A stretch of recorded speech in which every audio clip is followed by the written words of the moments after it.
اعوذ باللہ من الشیطان الرجیم بسم اللہ الرحمن الرحیم۔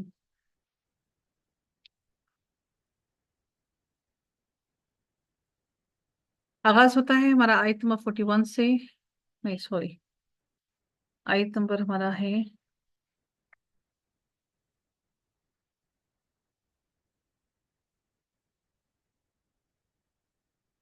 16 سے جی۔ سورہ مریم چل رہی ہے اور بڑی ہی اہم باتیں اس کے اندر ہم دیکھ رہے ہیں۔ اللہ تعالیٰ کی وحدانیت کی باتیں ہم سیکھ رہے ہیں، پڑھ رہے ہیں، اور اللہ تعالیٰ کی وحدانیت کے ساتھ ساتھ ہم دیکھ رہے ہیں کہ ہم اپنے آپ کو کس طرح سے بہتر کر سکتے ہیں۔ سب سے ایک اہم بات جو ہمیں دیکھنے کو ملے گی انشاءاللہ ہم اس صورت کے اندر پڑھیں گے کہ جب بھی ہم دیکھتے ہیں کہ لوگ کہتے ہیں کہ پریگننسی کا ٹائم ہو تو وہ مریم بوٹی کے نام سے، بلکہ مکہ کے اندر وہ بڑی پاپولر ہے اور بیچی جاتی ہے، یہ مریم بوٹی ہے۔ اور مزے کی بات یہ ہے کہ وہ بیچنے والے بھی پاکستانی ہی ہوتے ہیں، یا پھر انڈینز ہوں گے یا پاکستانی ہوں گے۔ یہ مریم بوٹی ہے، یہ پریگننٹ خواتین اس کو پانی میں بھگو کر رکھیں گی تو وہ پھر ان کی پریگننسی میں ڈیلیوری کے ٹائم بڑی آسانی ہوگی، ان کو درد نہیں ہوگا، کم نہیں ہوگا، کم ان کو مشکل نہیں ہوگی۔ یہاں پر ہم نے قرآن کے اندر کوئی ایسی چیز نہیں پڑھی۔ یہ بھی دیکھا کہ حضرت مریم علیہ السلام کو اس قدر شدت سے تکلیف تھی کہ ان کو ایسا لگا کہ انہوں نے کہا کہ میں مر ہی جاتی اس تکلیف سے۔ اتنا ان کو شدت سے تکلیف ہوئی کہ ان کو محسوس ہوا کہ شاید میں مر ہی جاؤں گی اس تکلیف سے۔ اللہ تعالیٰ نے ان کی آسانی کے لیے ان کو کیا دیا؟ کھجوریں۔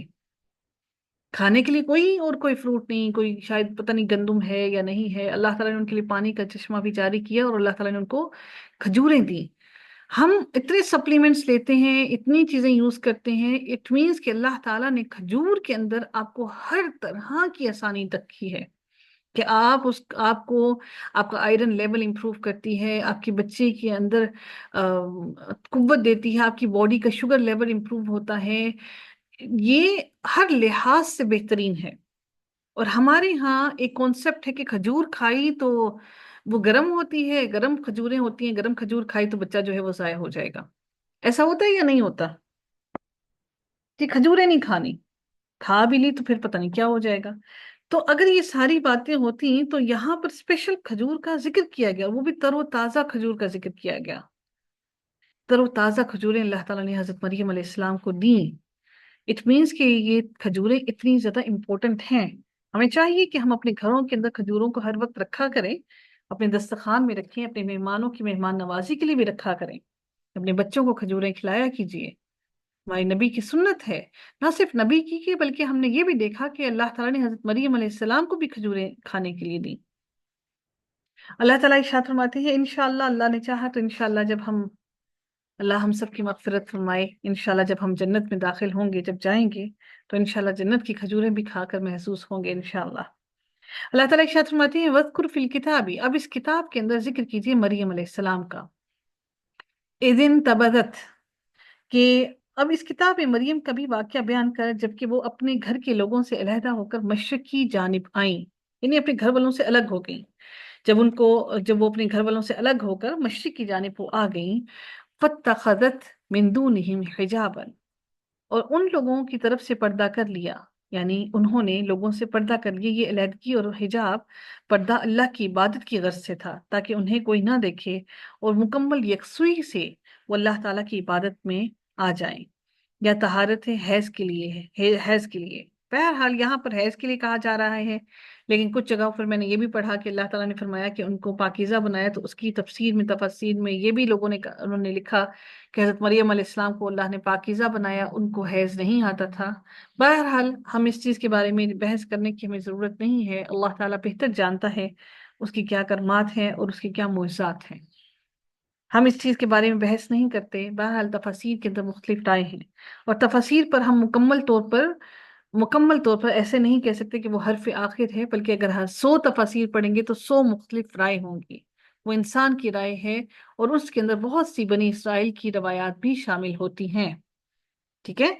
چونکہ اسلام سے پہلے کی جو باتیں ہیں وہ اس میں زیادہ تر باتیں بنی اسرائیل کی روایات میں سے ہماری تفاسیر کے اندر شامل ہیں۔ اصل تفسیر کا ماخذ جو ہے وہ تفسیر کا، یعنی کہ اگر آپ قرآن کی ایک آیت کو پڑھ رہی ہیں، اس کی اصل تفسیر قرآن کے اندر ہی موجود ہوتی ہے، اور ہمارا اصل جو کانٹیکسٹ ہونا چاہیے، پہلا ہمیں قرآن کی تفسیر دیکھنے کے لیے ہمیں قرآن کی اگلی آیتوں سے اس کو انٹرلنک کرنا چاہیے۔ دوسرا ہمارا جو اس کا ماخذ ہونا چاہیے جس سے ہم اس کی تفسیر کو اخذ کریں، وہ حدیث ہے۔ اور پھر تیسرے نمبر پر پھر انسان جو ہے اس کی تحقیق اور پھر بنی اسرائیل کی روایات اس میں شامل ہوتی ہیں۔ ٹھیک ہے، تو پہلی کوشش ہونی چاہیے کہ انسان کو تفسیر کے لیے واپس کانٹیکس میں تفسیر جاننے کے لیے قرآن کی طرف ہی لوٹا جائے۔ تو اللہ تعالیٰ پھر ارشاد فرماتے ہیں کہ انہوں نے کیا کیا، اور ان لوگوں کی طرف سے پردہ کر لیا، پھر ہم نے ان کے پاس اپنی روح یعنی حضرت جبرائیل علیہ السلام کو بھیجا۔ میں نے جیسے کہ بتایا کہ روح سے مراد یہ نہیں، اس سے مراد عیسائی جو ہیں اور یہ کچھ اہل کتاب نعوذ باللہ وہ یہ سمجھتے ہیں کہ اللہ تعالیٰ کی نعوذ باللہ فرشتے اللہ کی بیٹیاں ہیں۔ ایسا ہرگز نہیں، یہاں پر روح سے مراد اس لیے یہ لیا گیا ہے کیونکہ اللہ تعالیٰ نے ان فرشتوں کو اپنی ایک خاصیت پر پیدا کیا۔ اللہ تعالیٰ نے اپنی ہر تخلیق کے اندر اپنی کوئی نہ کوئی خاصیت ڈالی ہے۔ اللہ تعالیٰ نے فرشتوں کو کس خاصیت پر پیدا کیا کہ اللہ تعالیٰ نے ان کو نور سے پیدا کیا، ان کو نیند نہیں آتی، وہ سب سے امپورٹنٹ بات یہ ہے کہ وہ کھاتے پیتے نہیں، تھکتے نہیں۔ اس کے بعد ایک اور بات یہ بھی ہے کہ وہ بچے وہ جنتے نہیں، ان کی بیویاں نہیں، ان کی اولاد نہیں، بلکہ اللہ تعالیٰ نے اللہ تعالیٰ نے اس کائنات کو تخلیق کیا تو اللہ تعالیٰ نے تمام کی تمام فرشتوں کو بنا دیا۔ تو وہ سارے کے سارے فرشتوں کی تخلیق اللہ تعالیٰ نے کر دی۔ اب وہ فرشتے اللہ تعالیٰ اپنی یہ اللہ کی فوج ہیں۔ اب اللہ تعالیٰ ان میں مزید اضافہ کرے گا، بنائے گا یا نہیں کرے گا، we don't know about that. ٹھیک ہے، ہاں یہ بات ضرور ہے کہ وہ جو بھی فرشتے ہیں وہ اللہ تعالیٰ نے ان سب کی تخلیق خود کی ہے، اللہ تعالیٰ نے ان کو خود بنایا ہے۔ اچھا، ان کی تخلیق انسان کی تخلیق سے مختلف ہے۔ اللہ تعالیٰ نے انسان کی کریشن کی ہے، اس انسان کو بنایا جس طرح سے اللہ تعالیٰ نے مٹی کو اکٹھا کروایا اور پھر اللہ تعالیٰ نے اس کا پتلا بنوا کر اللہ تعالیٰ نے بنا کر پھر اس کے اندر اللہ تعالیٰ نے انسان کے اندر روح جو ڈالی۔ انسان کے اندر وہ بنانا ایک بالکل مختلف پروسیس ہے، اینڈ دیٹ ٹیکس ٹائم۔ اللہ تعالیٰ نے پھر پتلا وہ بنا کے اس کے اندر کتنے سال اور وہ پھر اس کے اندر سے اس مٹی کے اندر سے جس طرح سے جیسے مٹی ہوتی ہے، چونکہ اللہ تعالیٰ نے انسان کو جب بنایا تھا تو ہر طرح کی مٹی کو کمبائن کیا تھا، گندی بھی، صاف بھی، گلی سڑی بھی، ٹھیکریاں بھی، کھنکنے والی بھی، ہر طرح کی مٹی کو اللہ تعالیٰ نے اکٹھا کروا کے انسان کو بنایا جب، اور پھر اللہ تعالیٰ نے اس پتلے کو، اس کیچڑ کو، اس پتلے کو کتنے عرصے کے لیے ویسے ہی چھوڑ دیا، پھر وہ بدبودار ہو گیا۔ جیسے آپ نے دیکھا ہوگا کہ جو وہ دلدل سا جو گندا سا گدلا پانی ہوتا ہے، جب اس میں گندا پانی شامل ہوتا ہے تو اس میں وہ ٹھہرا ہی رہے تو اس میں کتنی بدبو اٹھنا شروع ہو جاتی ہے۔ تو یہی معاملہ انسان کا بھی ہے کہ اللہ تعالیٰ نے پھر اس کو کتنے عرصے تک ویسا ہی چھوڑے رہا اور پھر اس کے اندر روح کتنے عرصے بعد ڈالی۔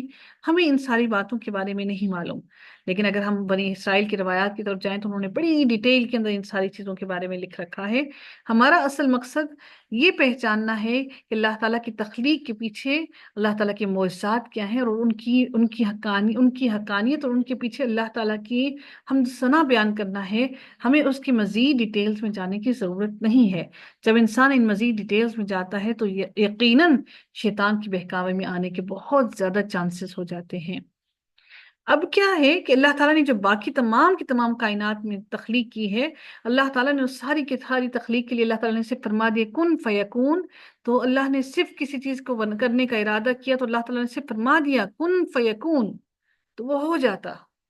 اسی طرح سے اللہ تعالیٰ نے جب چاہا فرشتوں کو بنانا تو رب کائنات نے صرف فرما دیا کن فیکون، تو سارے کے سارے فرشتوں کی فوج اللہ تعالیٰ کے سامنے حاضر ہو گئی۔ یہی وجہ ہے کہ اللہ تعالیٰ نے یہ جنت میرے اور آپ کے لیے بنا رکھی ہے۔ اللہ تعالیٰ نے وہ فرشتوں کے لیے نہیں بنائی، اللہ تعالیٰ نے وہ کسی کو نہیں دینی، وہ مجھے اور آپ کو دینی ہے، لیکن اس کو حاصل کرنے کے لیے ہمیں بڑی مشقت کرنی ہے۔ اللہ تعالیٰ نے جہاد کرنے والوں سے بھی کہا کہ جہاد کرنے والوں کو کہ صرف اتنا ہی کافی نہیں کہ اللہ تعالیٰ ان کے جہاد کرنے کی بدولت ہی اللہ تعالیٰ ان کو صرف جنت میں داخل کر دے، لیکن اللہ تعالیٰ نے جہاد میں جانے کے باوجود ان کو آزمانا بھی لازم ہے، تاکہ یہ دیکھا جائے کہ کیا وہ صرف اللہ کی رضا حاصل کرنے کے لیے جہاد میں گئے، اپنی جان قربان اللہ کی راہ میں کرنے گئے، یا صرف دنیا کو دکھانے کے لیے کہ اپنی بہادری شو کرنے کے لیے گئے۔ تو اس لیے جہاد سب سے مشکل ترین کام ہے۔ ایک جہاد بالذات جو ہمارا بالجسم ہے، اور ایک جہاد بالنفس ہے۔ جو اس سے بھی کئی گنا زیادہ مشکل کام ہے، جو کرنے میں ہم سب کے سب ناکام ہو رہے ہیں۔ آگے چلتے ہیں کہ اللہ تعالیٰ مزید کیا ارشاد فرماتے ہیں۔ یہاں پر بات ہو رہی تھی کہ حضرت جبرائیل علیہ السلام کو جب اللہ تعالیٰ نے بھیجا اور وہ ان کے سامنے پورے کا پورا آدمی بن کر ان کے سامنے ظاہر کیا، ایک وجہ یہ کہ وہ ڈر نہ جائیں، دوسری وجہ یہ کہ ایک اپنی ہی جیسا انسان دیکھ کر انسان کو تھوڑا سا خوف کم ہوتا ہے، اللہ تعالیٰ نے وہ خوف کی کمی بھی کی۔ اور دوسری ایک اور اہم بات یہ کہ اللہ تعالیٰ وہ ان کا یہ ان کی بھی ایک آپ سمجھ لیں کہ آزمائش ہے، جو بھی ہے یہ اللہ تعالیٰ کی طرف سے تھا۔ بہرحال اللہ تعالیٰ نے حضرت جبرائیل علیہ السلام کو ان کے پاس بھیجا۔ اب روح سے مراد حضرت جبرائیل علیہ السلام ہے، جنہیں کامل انسانی شکل میں حضرت مریم علیہ السلام کی طرف بھیجا گیا۔ حضرت مریم علیہ السلام نے جب دیکھا کہ ایک شخص بے دھڑک اندر آ گیا ہے تو وہ ڈر گئیں کہ یقیناً کوئی بری نیت سے نہ آیا ہو۔ حضرت جبرائیل علیہ السلام نے کہا کہ میں وہ نہیں جو تم گمان کر رہی ہو، بلکہ تیرے رب کا قاصد ہوں، اور یہ خوشخبری دینے آیا ہوں کہ اللہ تعالیٰ تجھے لڑکا عطا فرمائے گا۔ اور بعض قراتوں میں لی یہبا صیغہ غائب یہاں پر استعمال ہوا ہے، وہ کہتے ہیں کہ یہ اس لیے بولا کہ ظاہری اسباب کے لحاظ سے حضرت جبرائیل علیہ السلام نے ان کی گریبان میں پھونک ماری تھی، جس سے اللہ تعالیٰ کے حکم سے ان کے جسم کے اندر حمل ٹھہر گیا۔ تو بہرحال یہاں پر اس سے مراد یہی ہے کہ حضرت جبرائیل علیہ السلام کو اللہ تعالیٰ نے ان کی طرف بھیجا، اور اللہ تعالیٰ نے پھر اب دیکھیے اللہ تعالیٰ کا پیغام لے کر آنے والے فرشتے کون تھے؟ حضرت جبرائیل علیہ السلام۔ ایک اور بات میں آپ کو یہاں پر بتاتی چلوں کہ جب حضرت موسیٰ علیہ السلام جب کوہ طور پر گئے تو حضرت موسیٰ علیہ السلام کو اللہ تعالیٰ نے لکھی ہوئی تختیاں دی، اور عیسائیوں اور یہودیوں کو ایک یہ بھی بڑا مسئلہ تھا، یہودیوں کو سب سے بڑا مسئلہ یہ بھی تھا کہ ہمارے نبی جو ہیں ہمارے پاس لکھی ہوئی تختیاں لے کر آئے ہیں، تو یہ جو نبی اکرم صلی اللہ علیہ وسلم ہے، کوئی لکھی ہوئی کتاب کیوں نہیں لے کر آتے جو اللہ نے اپنے پاس لکھ کر ان کو دی ہو؟ اگر یہ اللہ کا ہی کلام ہے، جس طرح ہمارے نبی کے پاس لکھی ہوئی تختیاں آئی تھیں، تو یہ بھی لکھی ہوئی کیوں نہیں لاتے؟ یہ ہمیں پڑھ پڑھ کر سناتے ہیں، اس کا مطلب ہے کہ ان کے اپنے اوپر کوئی نعوذ باللہ کوئی ایک وقت سا طاری ہوتا ہے، اور وہ اس جنون کی حالت میں آ کر مجنون بن جاتے ہیں، اور اس وقت یہ بولنا شروع کر دیتے ہیں، اور ان کے جو پیروکار ہیں وہ لکھنا شروع کر دیتے ہیں۔ تو ایک یہ ان کو بڑا ہی یہ مسئلہ ان کو درپیش تھا۔ پھر اللہ تعالیٰ آگے ارشاد فرماتے ہیں قالت ان يكون لي غلام ولم يمسسني بشر ولم اكو بغيا۔ تو حضرت مریم علیہ السلام نے جواب دیا کہ انہوں نے کیا جواب دیا کہ وہ کہنے لگیں کہ میرے ہاں بچہ کیسے ہو سکتا ہے؟ جب انہوں نے یہ کہا کہ میں اللہ کی طرف سے خوشخبری لے کر آیا ہوں کہ تجھے اللہ بیٹا عطا کرے گا، انہوں نے کہا میرے ہاں بچہ کیسے ہو سکتا ہے جبکہ مجھے تو کسی انسان نے چھوا تک نہیں، اور نہ ہی میں بدکار ہوں۔ اس کے اندر ایک بہت بڑی گہرائیت ہے اس بات کے اندر، یہ بات کہنا کہ انہوں نے یہ کہا کہ نہ ہی میں کوئی بدکار ہوں کہ میرے پاس ایسے ہی کوئی بچہ آ جائے۔ تو ہم سب کو اپنی اولاد کو یہ بات سمجھانے کی اشد ضرورت ہے کہ یہ جو دوستی یا اپنے کزنز کے ساتھ بات چیت کرنا یا جو بھی اس قسم کے تعلقات، جس قسم کے بھی تعلقات ہوں، وہ ہمارے دین میں اجازت نہیں۔ یہ صرف ہمارے دین کی بات نہیں کی جا رہی، بلکہ ہم سے پہلے جو عیسائیت ہے اس کی بھی بات کی جا رہی ہے۔ یہ بے حیائی اور یہ دوستیاں، یہ گرل فرینڈز اور بوائے فرینڈز بنانا، یہ سب کا سب کچھ یہ ہم لوگوں نے سیکھا عیسائیت کے لوگوں سے، جو عیسائی ہیں ان سے۔ لیکن ہم یہ جانتے ہیں کہ تمام کے تمام مذاہب کو اگر آپ دیکھ لیں تو ان کے جتنے بھی لوگ دین پر عمل کرنے والے ہیں، چاہے آپ عیسائیوں کو دیکھیں چاہے وہ یہودیوں کو دیکھیں، تو ان لوگوں نے اپنا سر کور کیا ہوتا ہے۔ کسی بھی مذہب کے اندر عورتوں نے ان کے سر نہیں کھولے ہوئے ہوتے۔ آپ ایون کہ ہندو مذہب کو دیکھ لیں، ان کی عورتوں نے بھی اپنے سروں کو ڈھانپا ہوا ہوتا ہے۔ تو کیا ہم مسلمان ان سے بھی گئے گزرے ہیں کہ ہم عورتوں کو اپنے سر ننگے کرنے اچھے لگتے ہیں؟ ہمیں لگتا ہے کہ ہماری خوبصورتی تب تک ظاہر نہیں ہوتی جب تک ہم اپنے گریبانوں کو نہ کھول دیں اور جب تک ہم اپنے سر کو ننگا نہ کر لیں۔ تو حضرت مریم علیہ السلام نے کہا کہ میں کوئی بدکار نہیں ہوں، نہ تو مجھے کسی مرد نے چھوا ہے، میری یعنی کہ کسی سے شادی بھی نہیں ہوئی، اور میں ایسی بدکار بھی نہیں کہ میں ایسے ہی بچہ جن دوں، کہ میرے کسی مرد سے تعلقات ہوں۔ قالا